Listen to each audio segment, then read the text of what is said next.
Nah, ketika Fatihah itu sebegitu keramatnya, sebegitu topnya, itu setan rapat, singkat cerita itu, yang tadi dipimpin oleh iblis yang sedang terkapar apa? Terus sekali obatnya nggak ada, cuma dia shock karena ada surat yang turun yang melafatkan itu pasti selamat dari apa? Neraka. Nah ini gimana saran Anda? Sarannya adalah bikin orang-orang itu lupa, tidak baca Fatihah. Nah ini rapatnya iblis. Idzabu wajtahidu hatta tukhilu qulubahum hatta la yaqulu hadhihi surah. Kala yuksiru qira'ataha wa la yakunu lahum ajrun wa thawabun bal yakunu lahum adzabun wa iqabun. Kemudian yang terakhir saya beri ijazah tentang Al-Fatihah ya, karena ini surat yang populer. Kalau saya ijazahi Quran 30 juz pasti sampean nggak hafal. Atau ijazah surat Baqarah, kalau mau Baqarah mau. Ijazahi surat Baqarah mau 2 juz setengah. Mau Mas Asep? Ya Fatihah aja yang gampang ya. Nah, ya kulhu Fatihah ini paket ringan ini. Tapi pahalanya apa? Besar. Ini beda ya, artinya selama ini mungkin Anda baca tapi monoton ya. Tapi ini saya bacakan teks aslinya tentang istilahnya itu mazaya itu kelebihannya Fatihah. Saya baca Arabnya dulu, nanti ini terakhir ya, ijazah tadi kan saran-saran umum tentang sosial ya, pokoknya jadikan kebaikan itu punya nilai sosial yang baik lah. Jadi nanti orang yang nggak amanah nggak laku ya, calon bupati, gubernur, presiden yang nggak amanah juga nggak laku. Begitu juga kiai yang tidak amanah juga nggak laku, suami yang nggak amanah juga nggak laku, istri yang nggak amanah juga. Sehingga kebaikan ini jadi nilai sosial yang dalam tanda kutip sudah keniscayaan. Yang diinginkan Allah itu seperti itu, bukan kebaikan yang dipaksakan karena kekuatan negara. Maksudnya kalau bisa kebaikan itu tidak usah dipaksakan. Memang satu apa ya, sudah satu kebutuhan. Kayak cerita-cerita di negara maju itu, bahkan apapun jatuh itu nggak ada yang ngambil apa itu. Makanya gambarannya Mekah Medina kan gitu kan, barang jatuh nggak ada yang berani apa ngambil itu, saking sudah jadi sistem. Nah, sehingga banyak negara di Eropa itu yang sampai nggak punya tentara, nggak punya polisi karena kebaikan sudah. Nah kita kan masih capek, polisinya aja capek, apalagi masyarakatnya, karena ya apa ya, kebaikan itu belum jadi nilai apa bersama. Nah kita selain ditopang negara, ada polisi, ada tentara, itu kita usahakan kebaikan itu jadi nilai apa bersama. Ya, tadi wa'tamiru bainakum bima'ruf. Dan kita punya reputasi yang bagus dalam bab ini. Saya masih ingat kecil saya itu yang jilbaban hanya keluarga kiai. Sekarang rata-rata masyarakat itu jilbaban. Dulu yang sekolah SMP, SMA itu jilbaban, kadang dulu malah dilarang ya, harus sama seperti itu seragamnya. Sekarang sudah boleh dan nyaman. Lama-lama yang dapat simpatik ya yang pakai pakaian model tertutup seperti itu. Lama-lama gamane cara wong golek mantu ya golek yang seperti itu daripada yang blodor. Lama-lama jadi nilai bersama. Ya ingin saya seperti itulah. Di terminal juga sama. Orang mau makan cari warung yang kelihatan ada ayat kursinya, pakai jilbab, atau paling tidak dia nggak mungkin lah nyuguhkan yang tiren atau yang haram. Akan ada garansi sosial, ada apa? Ada garansi apa? Sosial dengan penampilan yang soleh itu kan, masa iya nyuguhkan oplosan babi gitu itu. Jadi nilai sosial itu harus, ya tadi harus benar-benar jadi nilai, sehingga negara biar nggak capek-capek. Polisi juga gak capek kan, karena tugasnya orang Jawa mau ngawat-ngawati tok, tapi sudah tidak perlu tegang karena kebaikan sudah jadi nilai apa bersama. Ya, ingat-ingat ya ayatnya tadi, wa'tamiru bainakum bima'ruf. Jadi kebaikan itu harus jadi nilai bersama. Iktimar itu menjadi urusan bersama. Makanya kalau kita rapat besar disebut apa? Muktamar. Muktamar itu urusan bersama. Tadi imamnya sholat juga menopang Gojek karena nggak lama-lama nopang Grab, nopang Kernet, nopang penjaga Indomaret, penjaga bensin, pom bensin. Nah dia hanya punya waktu 5 menit terus imamnya baca Baqarah kan. Iya imamnya mursyid, mungkin dia tambah lama tambah dapat aplaus dari muhibbinnya, tapi makmumnya Dia tambah lama dapat penghormatan dari pecintanya, tapi kitanya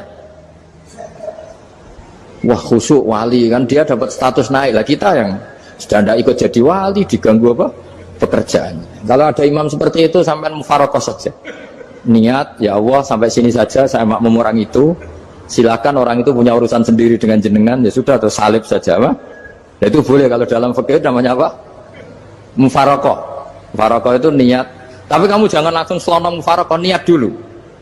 Pamit sama Allah bahwa sekarang mau mufarokoh. Ya, tapi ya jadi sholat yang aneh kan, imamnya masih rukuk, kamu terus sujud, terus apa-apa selesai ya. Mungkin dalam pandangan itu orang lain ini maksudnya makmum gimana ini kok begini. Tapi sudahlah, Allah Maha tahu. Nah, insya Allah dimaklumi. Ya saya baca tentang Fatihah ya, karena sampean pasti sering baca Fatihah. Supaya apa sekaligus jadi jimat lah gitu. Jadi kalau kamu sering di jalan-jalan yang mungkin sepi, atau mungkin kan tidak semua teman Grab itu nasibnya bagus yang di Semarang Jogja, mungkin yang di Kalimantan di Papua kan ada yang 10 kilo gak ketemu rumah ya kan, yang lihat di TV itu kan kasihan kan, sudah 10 kilo gak ketemu rumah, penumpangnya kewekar preman tuh kan, ini makan orang enggak kan gitu. Kan ujiannya dua. Kalau penumpangnya cantik itu ya kecoba syahwat, kalau preman takut. Jadi orang itu selalu ujian itu. Sing sedengan itu kan jarang orang itu. Jadi kalau penumpangnya perempuan cantik ujiannya itu syahwat, kalau preman ujiannya ketakutan. Kalau orang yang lemah bawa uang ujiannya kamu ingin garong. Jadi hidup itu memang semuanya ujian. Liyabluwakum ayyukum ahsanu amala. Makanya saya sering ditanya oleh teman-teman, Gus, nah ujiannya kenal wong wedok elek piye? Sama, kenal wong ayu ujiannya syahwat, kenal wong elek ujiannya ngenyek, itu sama-sama dosa. Syahwat ya dosa, ngenyek juga dosa. Elek keriting untune metu ya dosa, ngomong gitu. Kadang-kadang orang berpikir enak kancanan wong elek gak dosa. Kata siapa? Kancanan wong elek itu ya dosa, karena bawaannya ngenyek. Ngenyek itu menyepelekan itu. Makanya saya itu ya gak mau berteman sampean. Nanti kan bawaannya ngenyek atau seneng ya tidak tahu saya. Ya sudah, ada takdir saja, kalau ketemu ya tak ulang ngaji gitu. Tapi ini ngaji terakhir, setelah ini ngaji biasa aja, tidak usah resmi gini. Ngaji kok resmi aneh. Pokoknya nanti suatu saat kalau pandemi sudah berlalu saya akan ngaji Rebone, lalu ini ngaji. Ini ngaji yang kurang bagus karena ngatur kiai kurang berkah ini. Nanti tapi ya lumayan lah, masih mau ngaji. Ngaji kok tanggal ini jam ini. Sekarang suatu saat kamu tak panggil, Mas Wahyu datang ke sini jam ini, tidak mesti bisa. Mungkin pas ada acara apa, oh, maaf ke sini pas ngecek, pas apa. Gitu. Jadi ya sudah, tapi tak maafkan, enggak apa-apa. Takdir ya. Tak bacakan supaya sampean tahu keramatnya Bismillah. Nah sebelum saya bacakan Bismillah Fatihah, tak beritahu tentang ilmu tafsirnya, karena ini penting sekali. Fatihah itu dawuhnya Allah, tentu itu dawuhnya Allah. Saya ulang lagi, itu kalamullah. Tapi yang sudah diberikan kesampaian ke kita semua, sehingga seakan-akan itu menjadi dawuhnya kita ke Allah. Jangan salah loh ya, Fatihah itu dawuh Allah, tapi sudah diberikan ke kita. Sehingga posisi kita itu yang punya itu. Nah kenapa ini perlu dijelaskan? Karena nanti ada kalimat iyyaka na'budu wa iyyaka nasta'in. Kalau itu masih kalam Allah, berarti Allah ngomong ke kamu, ngendikan ke kamu, kepadamu aku menyembah. Masa Allah menyembah kamu? Nah sehingga ilmu tafsir itu menyelesaikan itu dulu ya. Saya ulang lagi ya, sebelum sampean sering baca Fatihah, aku yakin ya sering baca. Tapi barokahnya tidak paham itu tidak pernah janggal. Enggak paham itu ya penting supaya tidak iskal, tidak janggal. Sebetulnya di kalimat itu ada yang janggal. Kalau Fatihah itu kalimatnya Allah atau kalam Allah, bagaimana dengan kata-kata iyyaka na'budu? Masa Allah ngendikan ke kita, kepadamu kami menyembah? Masa Allah menyembah kita? Maka penyelesaiannya secara ilmu tafsir gimana? Semua ulama mengatakan, bukan satu dua, semuanya mengatakan di Fatihah itu semuanya diberi kawalan kalimat. Saya ulang lagi ya, di Fatihah itu semuanya diberi awalan kalimat qulu, katakan wahai hambaku begini. Ya, katakan wahai hambaku begini. Nah, begini ini pelajaran dari Allah yang sudah diberikan ke kita. Terus kita mengatakan bismillahirrahmanirrahim, alhamdulillahirabbil, termasuk kita mengatakan iyyaka na'budu wa iyyaka nasta'in. Jangan bayangkan Allah ngendikan ke kita. Kalau Allah ngendikan kita berarti gini, hei wahyu, ihdinas siratal mustaqim, tunjukkan saya jalan yang benar. Nah nanti kamu terus, ya Allah, Anda aja minta tolong saya minta tolong siapa kan? Jadi panjang kan? Ya, saya ulang lagi ya. Jadi itu di Ulumul Quran diterangkan gimana? Sebelum baca Fatihah, ya. Fatihah itu kalamullah, ngendikane Allah, tapi yang sudah diajarkan ke kita dan sudah milik kita, sehingga kalimat itu menjadi milik kita. Tapi ya kalamullah, tetap kalamullah, tapi sudah menjadi milik kita. Udah paham ya? Ya pinter naon. Ya, karena kalau tanpa penjelasan seperti ini, Anda akan iskal. Bagaimana Allah, iskal itu janggal, bagaimana Allah mengatakan iya anak butuh. Kan jadi aneh ya? Ya, jadi tak jelaskan secara ilmiah ya. Jadi kata ulama-ulama tafsir, ayat-ayat Quran seperti ini sebetulnya dimulai dari qulu apa? Meskipun nggak dilafatkan. Itu kan sama dengan qul huwallahu ahad Muhammad, katakan kalau Tuhan itu satu. Ya namanya Quran itu kan kalam Allah, membina nabinya, membina umatnya. Makanya dikatakan atau enggak, di sini tersembunyi kata qulu, katakan. Ya, jadi ya ibarat apa itu, kamu ngajari anak kamu lah, panggil jenengan bapak kulo. Itu maksudnya anak itu, kalimat itu kalimat kamu, tapi kamu ajarkan ke anak kamu. Terus anak kamu bilang, Pak jenengan bapak kulo. Nah, ketika kamu mengatakan jenengan, bukan kamu mengatakan jenengan anakku, berarti anakmu itu bapakmu, kan lucu kan? Anak kamu ajari jenengan bapak kulo, kamu engkau bapak saya. Terus anak kamu mengulang, jenengan atau kamu bapak saya. Berarti itu kalimat yang kamu ajarkan, tapi sekarang sudah milik anak kamu. Kalau itu kalimat kamu kan lucu, masa anak kamu bilang bapak. Nah itu seperti itu. Jadi ulama memberi solusi atau jawaban iya karena abudu. Iya itu sebelumnya ada kata-kata qulu, katakan wahai hambaku, hubungan kamu dengan saya adalah katakan iya karena butuh wa iya karena nasta'in. Terus hubungan kamu dengan saya katakan juga dalam doamu ihdinas siratal mustaqim. Jelas ya, jadi itu kalam Allah yang sudah milik kita karena diajarkan Allah untuk kita. Dong ya. Ya dong ya, gak jelas ya. Tapi bagus, gak jelas itu bagus. Kalau kamu jelas gak jadi digrab, jadi gubernur. Min azimi fadliha kasratu asma'iha wa fadail ukhra. Ini cerita dramatisnya surat Al-Fatihah. Qala Abu Hurairah radhiyallahu anhu inna iblisa ranna khina unsitat Al-Fatihah. Jadi iblis itu begitu kesakitan. Ini kitab Abu Abul Farad karangannya Syed Muhammad Alawi, juga kutipan dari beberapa kitab. Yang jelas beliau sendiri juga ngutip dari beberapa riwayat di beberapa hadis, halaman 1, 2, 3.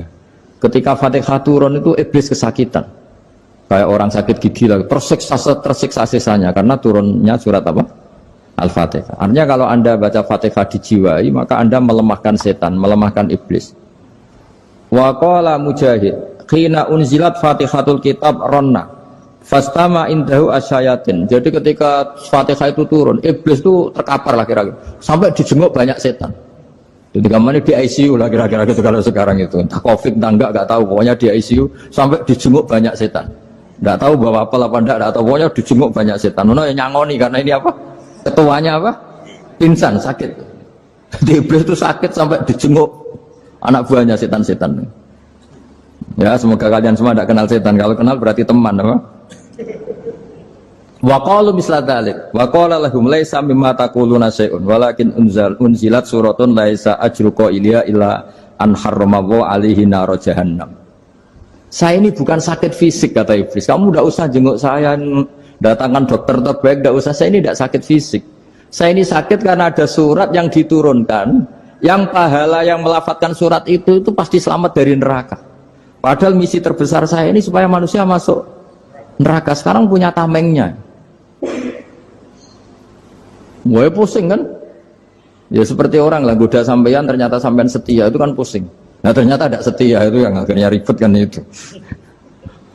Jadi iblis itu cita-cita terbesarnya kan semua orang itu masuk neraka. Nah sekarang turun satu surat yang gara-gara surat itu siapapun yang baca dijamin selamat dari neraka. Jadi walakin unzilat suratun laisa ajru qailiha illa an harramallahu alaihi nar jahannam.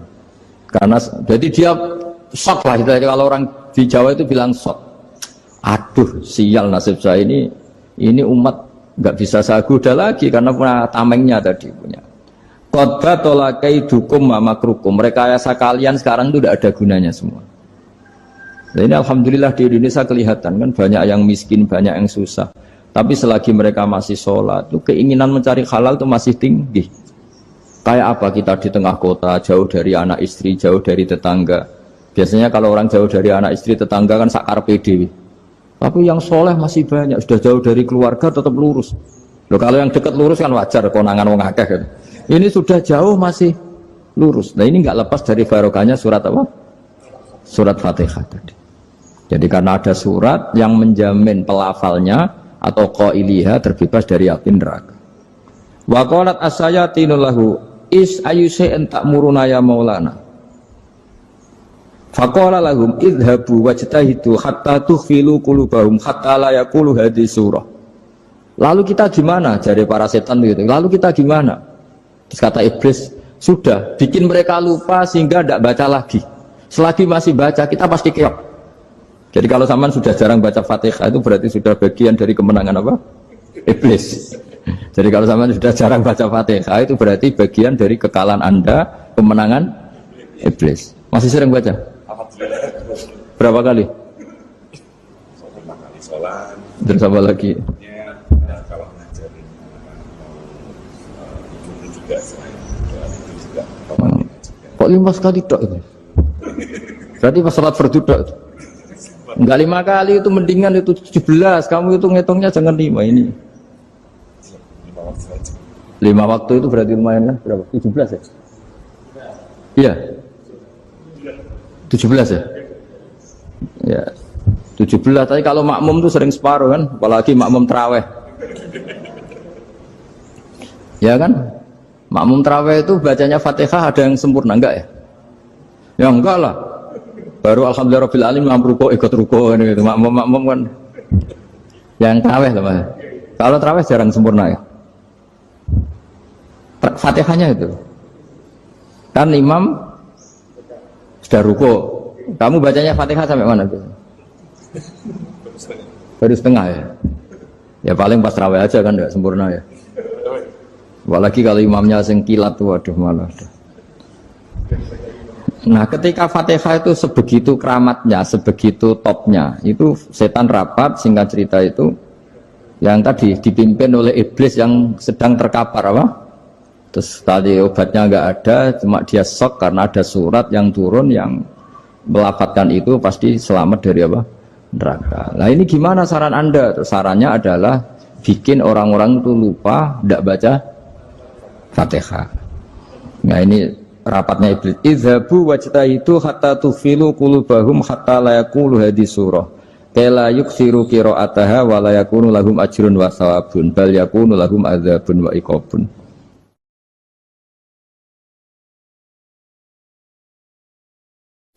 Jadi saya mohon selama ini Anda sudah baca, tapi mungkin hanya rutin saja. Napa rutin saja? Jadi barokahnya ngaji ini kamu punya kekuatan atau punya semangat membaca karena ini surat yang luar biasa. Ibarat gini, kalau sampean tanya, saya juga sering mikir, masa Gus hanya surat kok punya kekuatan seperti itu? Di dunia ini kata Allah, mulai Nabi Adam sampai kiamat, nggak ada yang bisa menandingi kekuatan kalimah. Kalimah itu kata-kata, nggak ada yang bisa menandingi kata-kata. Misalnya Anda nge-grab, berangkat istri cuek, berangkat cuek, itu beda dengan ketika meskipun satu kalimat, wes Pak, muga-muga dilindungi pangeran, mungkin jenengan selamat, itu menjadi teduh dan semangatnya luar biasa karena kayak mendapat support. Jadi kira-kira kalimat itu hubungannya kita dengan Allah. Fatihah itu seperti itu. Kamu melafadzkan satu kata-kata yang dibenarkan langit bumi, dibenarkan aras, dibenarkan malaikat, dibenarkan semua penghuni di dunia ini. Sehingga tuh efeknya luar biasa. Itu seperti gini ya, kamu cerai sama istri, terus nikah lagi katut babon. 10 tahun anak kamu dididik, ibunya benci kamu. Dan memang Anda layak dibenci. Duwidek. Dan sampai nggak pernah manggil kamu Pak. Suatu saat, kamu tentu rindu kan, ingin dipanggil Bapak oleh anak kamu. Suatu saat anak ini manggil kamu Pak E. Itu senengnya bukan main. Hanya sebuah kata-kata. Makanya kadang-kadang orang itu tanya sama kiai, ijazah lafadz ini gunanya apa sih? Itu ijazah-ijazah itu untaian kata-kata. Yang kata-kata ini dibenarkan langit dan bumi dan aras dan para malaikat, sehingga efeknya itu luar. Nah ibarat seperti itulah, kamu melafadzkan Fatihah itu melafadzkan kata-kata yang dibenarkan Allah dan Rasul dan semua malaikat, semua penghuni langit. Maka ini efeknya pasti luar. Nah di sini lah orang-orang dulu itu tahu keramatnya itu, sehingga ketika melawan Belanda, melawan Jepang dulu itu kalimat-kalimat itu menjadi mantra yang luar biasa. Doa yang luar biasa. Tapi di era modern karena orang sudah tidak ngerti itu, dianggap itu mantra, jimat, khurafat, bid'ah, waduh ribet meneh malah. Sebetulnya tidak seperti itu. Memang kata-kata ini kekuatannya luar biasa. Sama kesakitan hati kamu juga karena itu. Ngojek wangilan. Lha Pak di bojo kok kowe gagah tok kere. Wah, iku seling terus mesti. Padahal kalimat itu kan tidak melukai secara fisik, tapi apa kerjanya sesuk sarasa-rasen. Karena terus dengan pengadilan seperti itu kan, ngapain kerja demi perempuan yang seperti ini? Lagi-lagi kata-kata ini luar. Nah bayangkan kalau kata-kata itu adalah kalimat yang diajarkan Allah lewat Rasulnya, lewat malaikat Jibril. Kayak apa kekuatannya? Nah, kira-kira Fatihah itu gitu. Kalimat yang baik, kalimat thayyibah diajarkan oleh Allah dan Rasul, kayak apa kira-kira kekuatannya? Pasti luar biasa. Wong support yang dikatakan istri kita, anak kita aja luar biasa, apalagi ini support yang diajarkan Allah dan Rasul. Ya makanya saya mohon kalau baca Fatihah, baca kalimat-kalimat thayyibah ketika sholat itu dijiwai. Ya misalnya Rabbana lakal hamdu mil'us samawati wa mil'ul ardi wa mil'u ma syi'ta min syai'im. Engkau zat yang layak dipuji, dan pujian ini memenuhi langit dan bumi. Karena kita tahu nggak ada sejengkal di alam raya ini kecuali di situ ada rahmat Allah. Misalnya kamu bisa lewat sampai rumah saya, kamu mungkin anggap biasa saja. Coba kalau ngalami likuifaksi, tahu-tahu bumi ini ambles, bisa ngelewati yang likuifaksi itu luar. Tanyakan orang pernah ngalami likuifaksi di Sulawesi, itu melihat bumi bisa diinjak gak ambles itu, wah luar. Dan sama nggak ngalami itu sehingga lewat bumi ya biasa aja. Coba kalau ngalami seperti tidur, ya biasa aja. Coba kalau ada gempa, bahwa bumi tenang ini sudah nikmat yang luar biasa. Masa kamu ngakui nikmat nunggu digituin? Ya kan? Nah, makanya baca Fatihah dijiwai lah, bahwa ini kalimat yang luar biasa. Nah, saya teruskan ya. Warwa Muslimun fi sahihihi an Ibnu Abbas radhiyallahu anhuma annahu qala bainama Jibril alaihi salam qaidun dan Nabi itsami anaqidan min fawqi farafa'a ra'sahu faqala hadza babun minas sama futihal yawma lam yuftah qaddu ilal yawm fanazala minhu malakun faqala hadza malakun nazza ilal ardi wa lam yanzil qaddu ilal yawma fasallim waqal abshir binuraini qad uti tahuma lam yu'tahuma nabiyyun qablak Fatihatul kitab wa khawatimu suratil baqarah. Jadi suatu saat Jibril ini jagongan kira-kira gitu sama Rasulullah. Tahu-tahu langit itu gemuruh. Langit gemuruh kata Jibril, terus semuanya ngangkat kepala ke langit. Ini pintu langit baru ini dibuka, yang sebelumnya tidak pernah dibuka seperti ini. Turunlah malaikat, yang malaikat ini pun malaikat spesial, yang nggak malaikat murahan lah kira-kira gitu, yang nggak pernah turun ke bumi kecuali juga saat itu, dengan penyambutan yang luar biasa, dengan semuanya tidak pernah terjadi, hanya karena bahas surat Fatihah. Jadi ini surat yang luar biasa, pengawalannya lewat malaikat yang spesial, nggak pernah turun di bumi kecuali saat itu, penyambutannya juga nggak pernah seperti itu, baru seperti itu. Jadi semuanya itu spesial. Nah, kenapa ini spesial? Karena di situ ada isi puja-puji kepada Allah Subhanahu wa ta'ala. Ada ikrar kita, alhamdulillah rabbil alamin, ar-rahmanir rahim. Ikrar ini penting. Kalau contoh paling gampang gitulah. Kamu punya istri selama ini cerewet terus. Suatu saat ngomong, Pak, tak angen-angen ra ono wong lanang koyo sampeyan. Itu langsung tidak ada lelaki sebaik engkau. Itu sampean senengnya, masya Allah. Karena ada ikrar dari seorang istri ke kamu. Nah bayangkan kalau ikrar kita sebagai hamba diakui oleh Allah Subhanahu, maka ikrar ini akan dicatat sebagai kebaikan kita yang kita panen nanti di akhirat. Karena ada ikrar. Kita ikrar bahwa Alhamdulillah Rabbil Alamin. Kita ikrar Ar-Rahmanir Rahim, kita ikrar Maliki Yaumiddin, kita ikrar iyyaka na'budu wa iyyaka nasta'in. Sampean misalnya jadi orang Indonesia, ketemu orang Indonesia yang makmur di Jerman, terus lupa Indonesia. Kamu orang Indonesia? Enggak, saya enggak orang Indonesia. Mangkel gak kira-kira? Mangkel. Karena salah ikrar kan gitu. Ya, jadi saya mohon jangan anggap kalimat itu hal yang biasa, tapi luar biasa. Nggih, ngoten mawon. Assalamualaikum warahmatullahi wabarakatuh.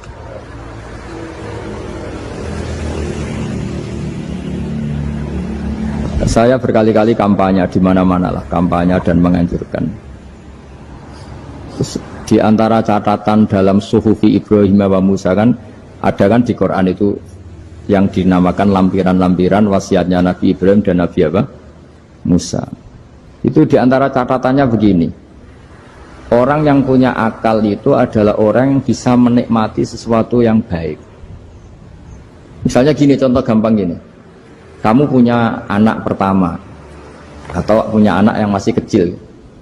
Itu gendong tuh senangnya bukan main. Melihat anak sehat tuh senangnya bukan main.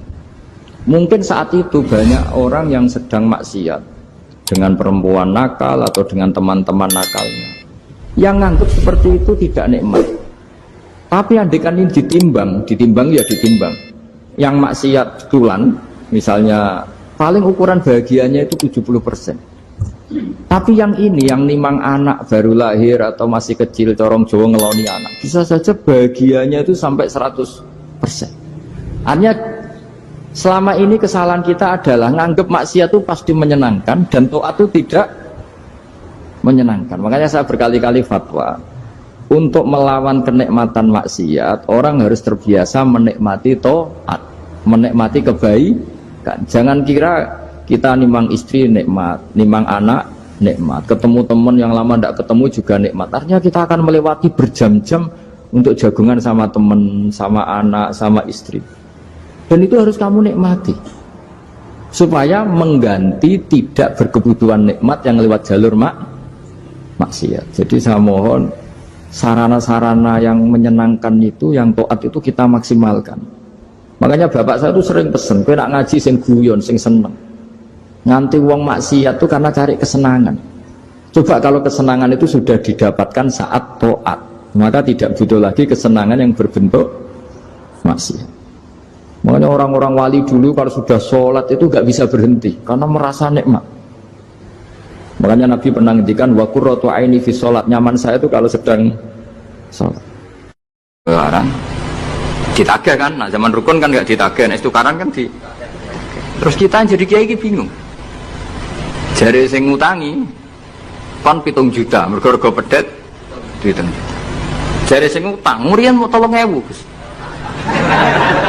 3.000 untuk pentol, siomay. Udah tak bantan tengah kula. Sing utang seneng 3.000, sing utangi seneng 7 juta. Nah saya bareng, ya nak ngono sawar pedet ta mending ngono.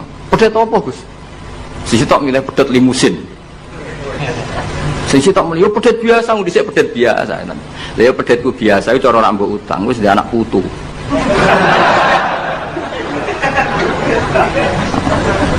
Coba tahun 70 nak duwe anak putu wis. Oh luas kon.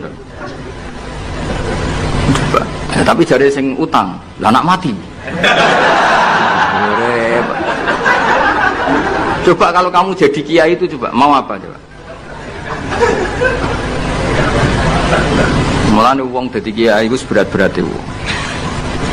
Ora berat nih, konsultan hukum itu sampean jadi pengacara, menang ra menang nak sing kelas Jakarta itu 1 miliar.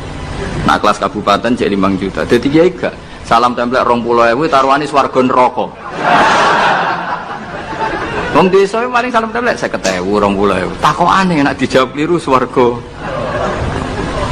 Nanti kalau berdalu ngerayu pangeran Gusti pantasnya kula mlebu swarga. Wong ora melok utang kok melok mikir. Murwet. Nggih wonten tiyang setengah demenan, setengah nikah niku lapure mbek kiai. Wonten rondo ku ayu. Wis rondo ayu ning ndi menarik sunatullah. Dirabi tiyang. Dirabi tiyang di masna lah, sirri. Suatu saat rondo iki wis ora seneng mbek sing lanang. Jare rondo iki muni wis dipegat. Sing lanang digoleki wis ra ono. Ketoke ya urung megat. Nah cara hukum itu kan terus kene dadi kiai melok bingung. Bingungnya itu nak merodona ayu kita tambah bingung meneh kita rabi ta ora malah bingung meneh nah. Ora mboten bingung hukume nak iku ora kowe selera-seleramu enggak kula mboten kepikiran. Bingungnya gini, kita ini kan menghadapi dua hukumnya Allah Ta'ala. Nak delok tolak dan tidak tolak berarti cara al-aslu adamuhu, berarti kalau mungkin tolak mungkin tidak, pilihannya tidak tolak karena al-aslu adamut tolak. Tapi kalau melihat al-musaddaq fil uqud itu biqauli arbabiyah atau qaulu arbabiyah. Padahal ini perempuan ini mengklaim sudah ditolak. Pertanyaannya, wilayah tolak itu tidak milik perempuan. Kita harus mengkonfirmasi sama lelakinya karena yang punya wilayah tolak itu lakinya saya bisa dihubungi. Pernah bisa tak hubungi tak tanya, "Kang, bojomu pegat ta urung?" "Urung lho Gus, lumayan nggo cadangan."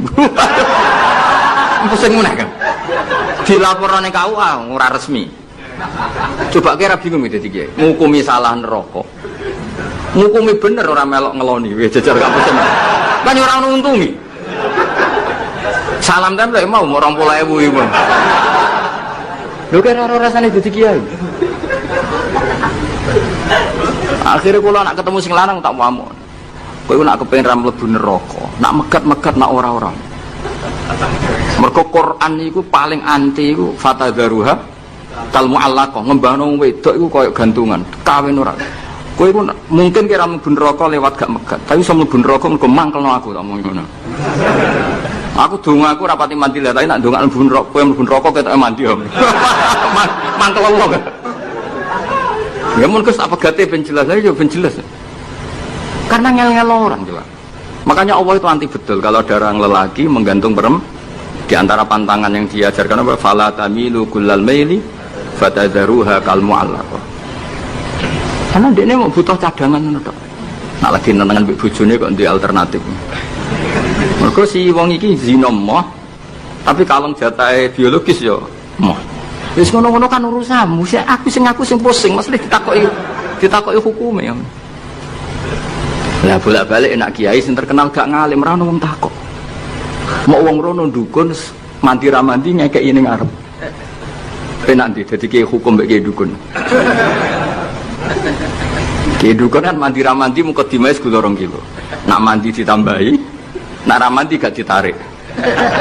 Aman kan? Nak kiai hukum ora. Ngomong halal haram wis repot. Nak salah neraka. Bener 20.000. Seruwe padahal.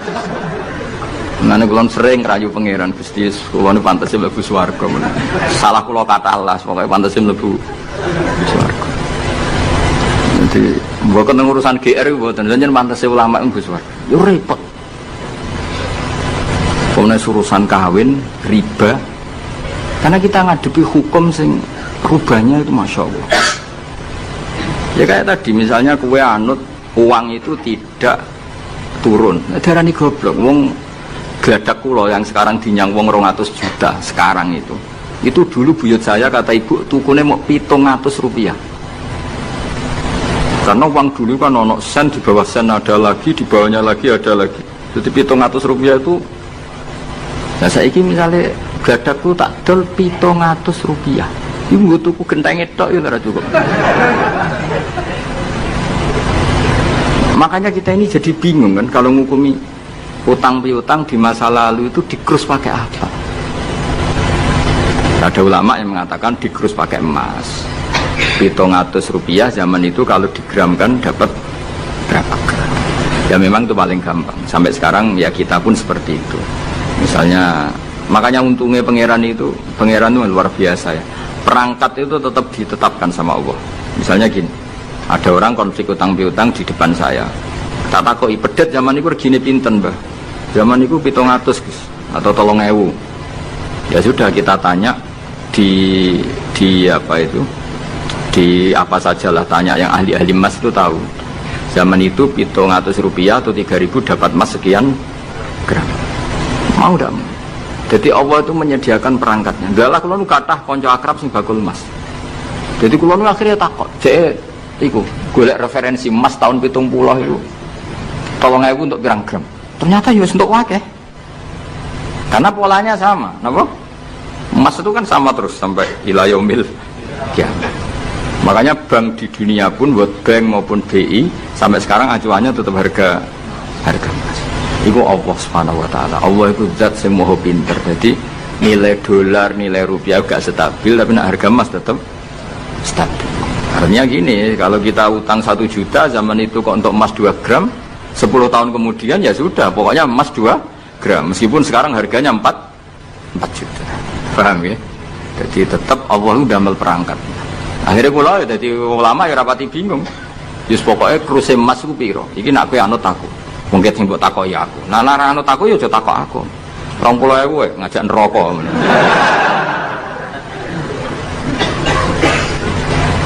Ya, maksudnya ini masih ngaji ini mboten. Nah, mulane akhir ayat sing turun ku ayat den be ayat riba.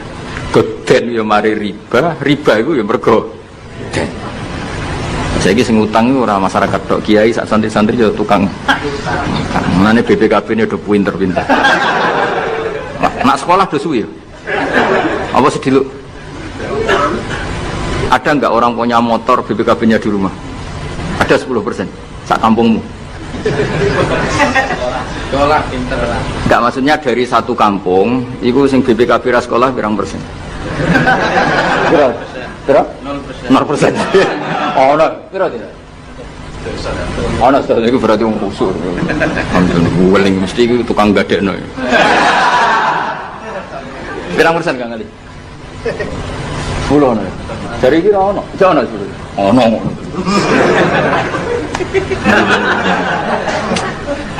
Tanya Pirang persen ya? Sudah tok.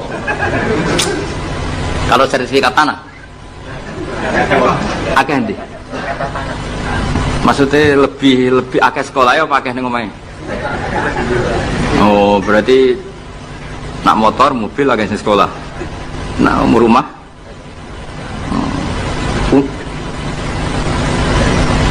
Akeh sing aman. Alhamdulillah.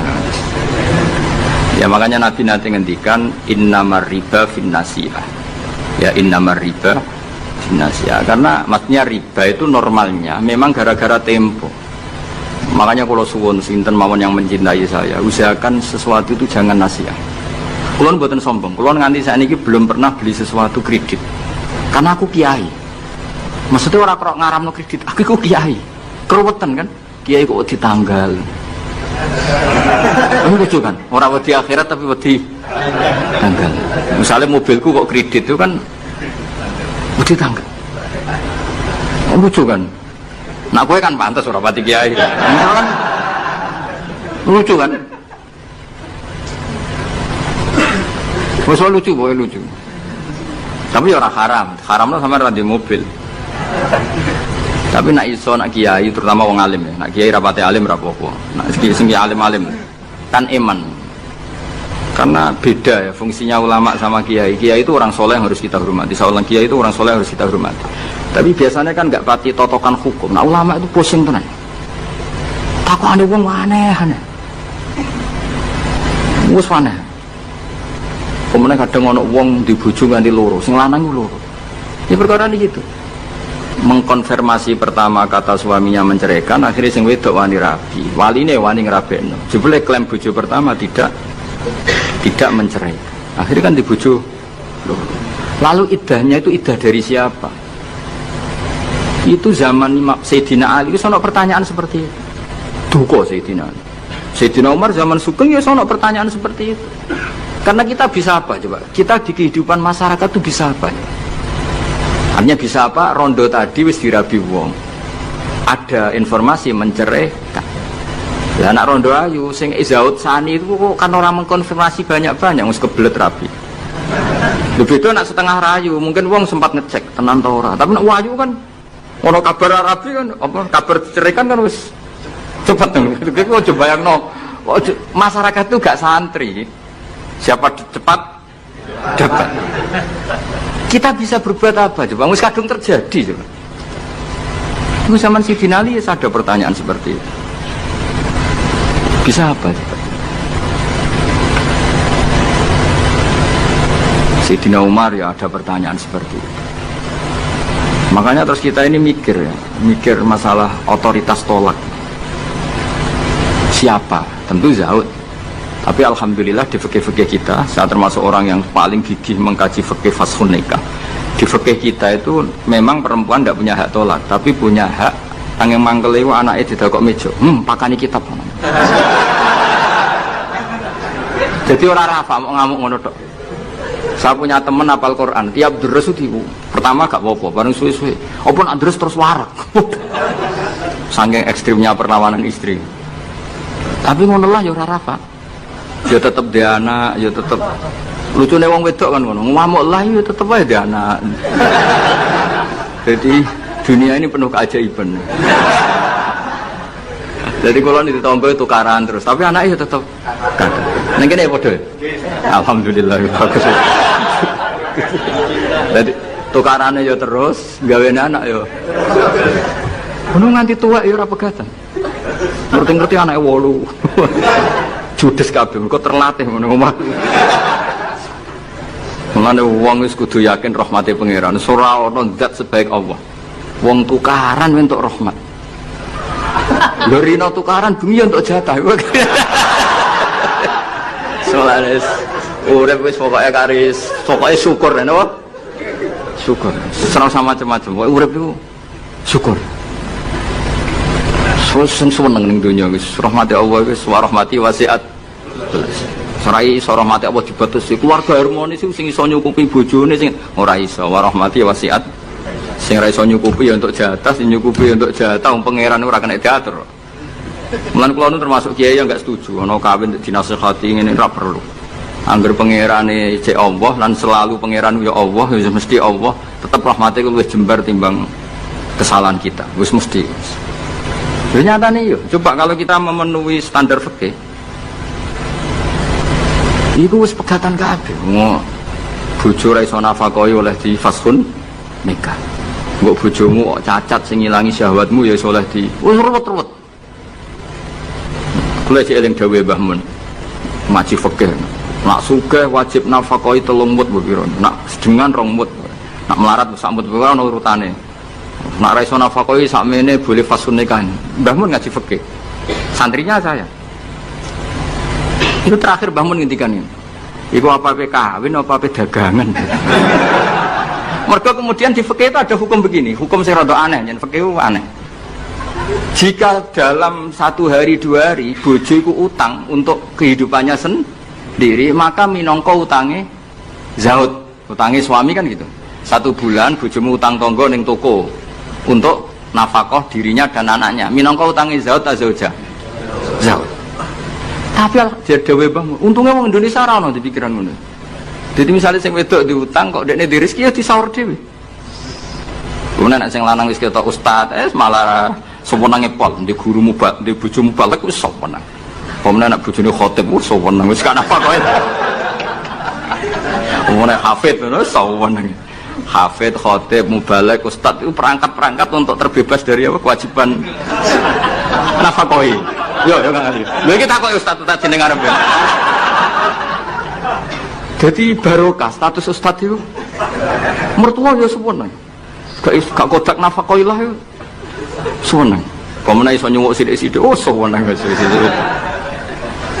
Alhamdulillah yang ngimami tahlil sewenang. Sewenang. Mesti ku anggap ae warahmati wasiat kelas. Rahmati Allah iku nyukupi kabeh apa wae. Cek sing sapa wae. Jadi cara Mbah Mun fikih ora setuju. Sing kabeh mau apa dagang. Jadi oleh bojomu nyatet dalam seminggu ini punya utang 300.000. Terus ustaz teko khutbah, utangem Tapi itu enggak terjadi. Sing wedok malah kerja dhewe, sing kiai ini dimotivasi, "Pak, kok kiai untuk langsung kerja aku, Pak." Wah, alhamdulillah. Alhamdulillah. Santrine akhir ketemu kancane, alhamdulillah barokah bojoku sing kerja aku mulang tok, alhamdulillah. Piye melanggar hukumnya pangeran, alhamdulillah. Ya aturane kan ar-rijalu qawwamuna 'alan nisa. Tapi piye ku sing mlaku? Mbok dhisik wali songo le ndonga mbok piye iso fikih Indonesia rubah kabeh. Sangka tajibu ala zauji nafaqatu zaujati. Fikih Indonesia gak wali zaujati nafaqatu zaujiha. Jadi fikih rubah. Berhak bagi zaujah menafakoi zaujiha. Jadi kan fikih kan tajibu ala rajuli atau ala zauji nafaqatu zaujatihi. Tapi ini Indonesia gak. Pokoknya di sengono dinggo. Mustatir ati apa-apa. Wis akhirnya. Ya mulane dhewe Mbah Mun, aku mau omah bape dagang gitu. Perkarane tadi nak istri itu utang, cara hukum minangka utange. Ya nak utang alpat tuntas. Maksudnya utang sing harian, utangnya Alphard Fortuner ya kakuati ya. Pemenang kartu kredit terus. Cerita ya, jadi Allah ini pun menyindir kula jenengan. Jadi ayat sing paling panjang ning Quran itu ayat 10. Mergo anggere wong diutang mesti rupet urusan. Kowe tau ngapal Quran pusing sepusing ayat 10. Sak lemper ya. Sak halaman ya. Sak ra ya bener gitu. Ya ayyuhalladzina amanu idza tadayantum bidainin ila ajalin musamman faktubu wal yaktub bainakum katibun bil adl terus wala ya'fakatibun ay yaktuba kama allamahu wa fal yaktub wal yumlil ladzi alil haqq wal yattaqillaha rabbahu wala yaqas minu syai'an terus fa in kana ladzi alil haqqu safihan aw dhaifan aw la yastati yumilahu wa fal yumlil wa yumlil. Iku pangeran oleh nyindir cek apike. Nak wong sing ngutangi iku rondok goblok utawa pinter. Jadi mulai dhisik iku kadang wong goblok ku sugih. Mulane bingung nang donya. Yang kadang profesor doktor itu kerja ning pabrik. Sing duwe pabrik ora tau sekolah. Kadang ustad iso maca muin, mulang ning yayasan. Lho pendiri yayasane ora iso ngaji. Akeh ta ron. Mergo aku takok iku fenomena apa? Ya fenomena warahmati wasiat. Akhirnya wong bodoh iso mimpin wong pinter. Yang sama comuin mulang ning yayasan, mau anak buah, ketuaan ya tau ngaji, mimpin yang mesok ngarep direktur, sini sama comuin, Ustad, ayo maju ke depan. Aduh, ada uang kena aduh, amit tenan. Peneliti ngono, doktor, profesor, neng pabrik, coba carikan obat yang bisa gini-gini.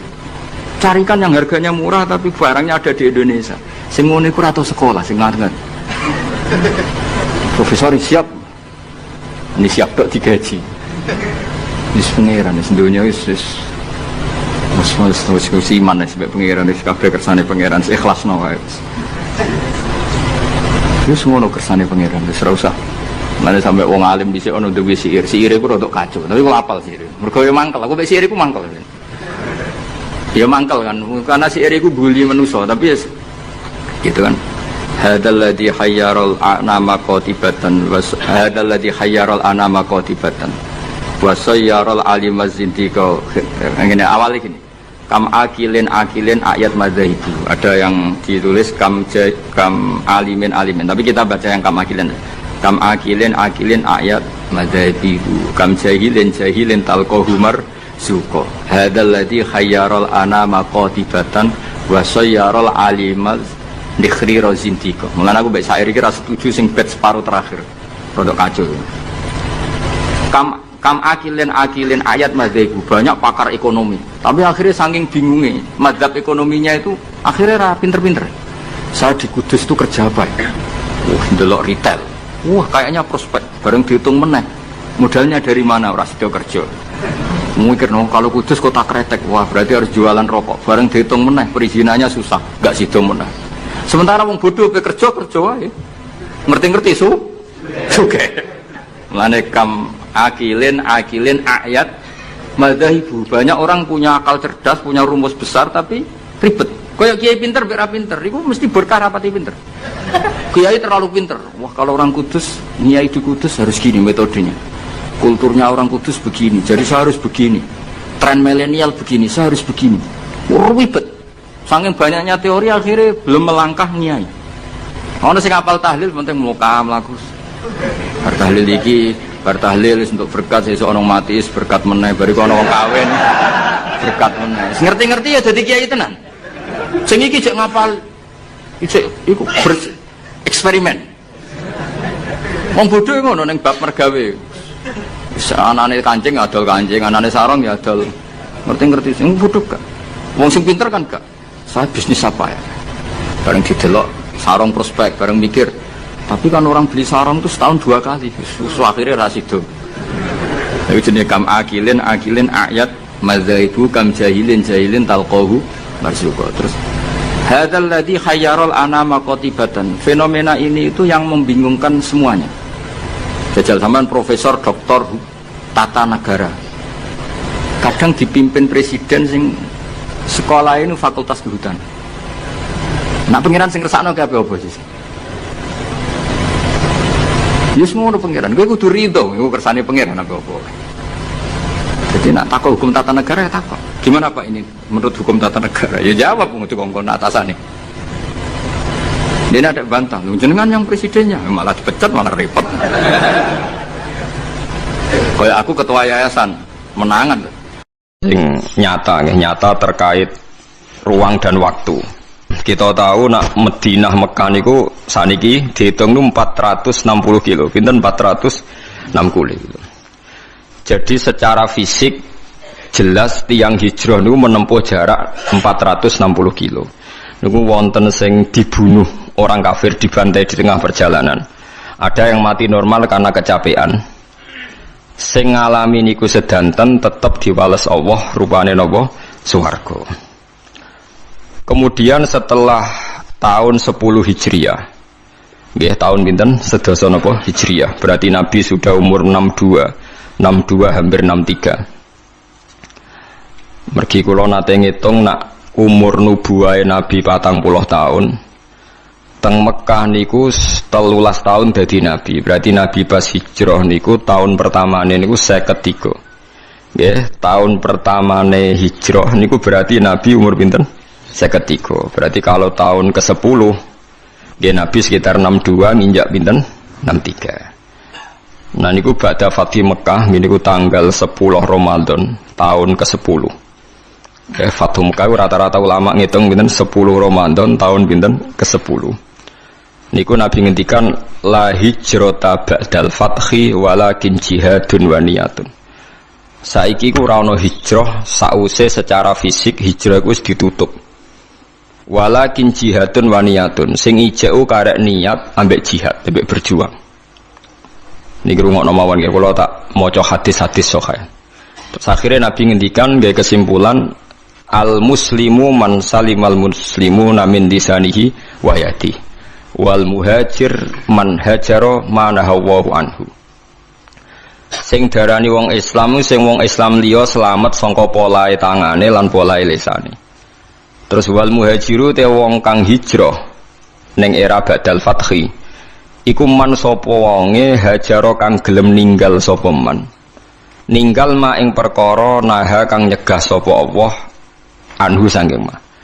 Terus sinten mawon sing ninggal barang maksiat niku berarti statusnya disebut napa muhajir. Mengko maknane muhajir ninggal asli maknane nisbate fisik ya ninggal kota Mekah menuju kota napa Madinah. Berarti nak perilaku ge ninggal barang elek menuju barang napa apik. Lah niku setelah Fathu Mekah disebut wal muhajir man hajara manahawu anhu, sing darani wong hijrah iku sing ninggal apa sing dilarang Allah.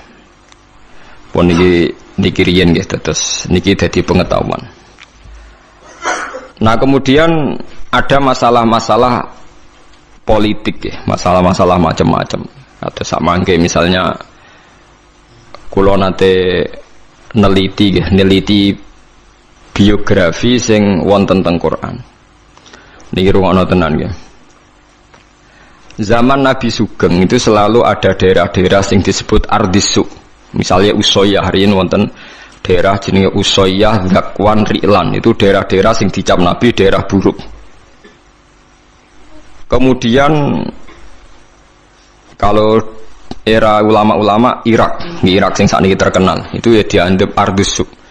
Ke Irak yang sekarang itu bekas Babylon sing dulu kota sihir. Wa ma unzila 'alal malakaini bi Babila napa Harut wa Marut. Terus macam-macam ya. Kemudian ulama itu khilaf, kalau Anda hidup di negara yang enggak prospek boleh pindah. Di mana di tempat Anda pindah itu menjadi nyaman beribadah.